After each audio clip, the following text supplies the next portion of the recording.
Makanan yang sangat bagus untuk meningkatkan kesuburan yaitu makanan yang kaya akan antioksidan, makanan yang kaya akan antiinflamasi, dan pastinya harus cukup juga dengan protein, serat. Pokoknya harus mengikuti gizi seimbang. Contoh makanannya yang kaya akan gizi seimbang, contoh ya, mulai dari karbohidrat harus ada. Jadi teman-teman jangan melakukan diet yang sama sekali tidak ada karbohidratnya.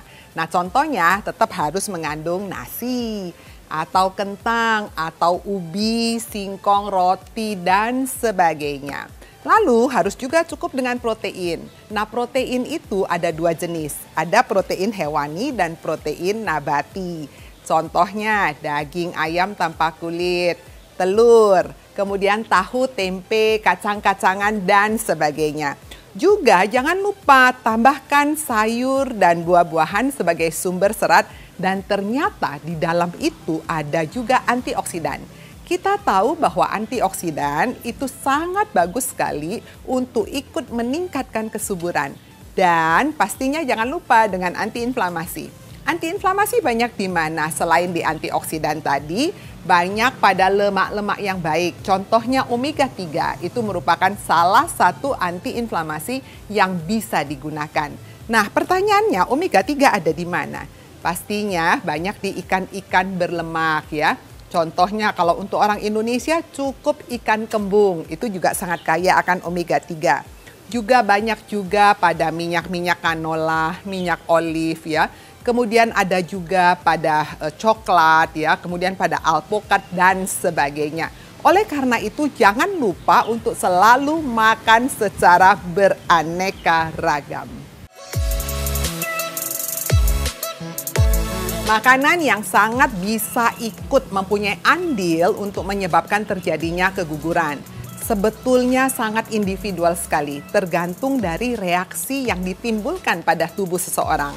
Meskipun pada beberapa penelitian dikatakan yang pasti adalah risiko infeksi. Jadi, makanan-makanan yang tidak matang. Contohnya makanan-makanan yang tidak matang atau makanan yang mentah. Sering sekali kita lihat adanya seafood yang mentah atau daging-daging yang setengah matang atau telur yang setengah matang. Nah, itu sebaiknya dihindari karena ikut meningkatkan risiko terjadinya infeksi dari toxoplasmosis, listeria, dan kawan-kawannya yang akan ikut juga meningkatkan risiko terjadinya keguguran. Faktor yang kedua dari makanan adalah faktor-faktor yang memicu terjadinya reaksi alergi. Ya, kadang-kadang ada orang yang tidak cocok dengan nutrisi yang mengandung gluten. Gluten adalah protein dari gandum atau bahkan tidak cocok dengan laktosa yang terkandung dalam susu atau bahkan dengan kaseinnya. Jika memang ada alergi terhadap makanan tersebut, maka sebaiknya makanan tersebut dihindari. Makanan ketiga yang juga ikut meningkatkan risiko keguguran adalah makanan-makanan yang memicu terjadinya inflamasi. Contohnya, sering sekali kita konsumsi makanan yang digoreng ya, hampir setiap hari itu juga bisa ikut meningkatkan risiko dari keguguran karena ikut meningkatkan reaksi inflamasi. Beragam mitos banyak beredar di masyarakat tentang makanan yang dapat meningkatkan kesuburan. Salah satunya adalah toge yang dipercaya dapat meningkatkan kesuburan pada pria. Benarkah itu fakta atau mitos? Ini adalah fakta. Mengapa bisa terjadi seperti itu? Toge adalah salah satu bahan makanan sumber dalam bentuk kecambah. Kita tahu bahwa makanan sumber kecambah sangat kaya akan vitamin E. Dan vitamin E merupakan salah satu antioksidan yang sangat baik untuk ikut meningkatkan kesuburan. Sebetulnya bukan hanya pada laki-laki saja, pada wanita juga sangat bermanfaat. Tidak hanya sebagai rutinitas di pagi hari, saat ini mengonsumsi kopi sudah menjadi bagian dari gaya hidup bagi sebagian orang. Namun mitosnya, mengonsumsi kopi justru dapat menurunkan resiko kesuburan pada wanita. Benarkah itu fakta atau mitos? Ini adalah mitos. Pertanyaannya kok bisa ya?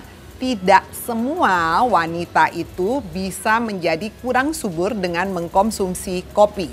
Namun bisa saja terjadi terutama pada mereka yang sensitif terhadap kafein.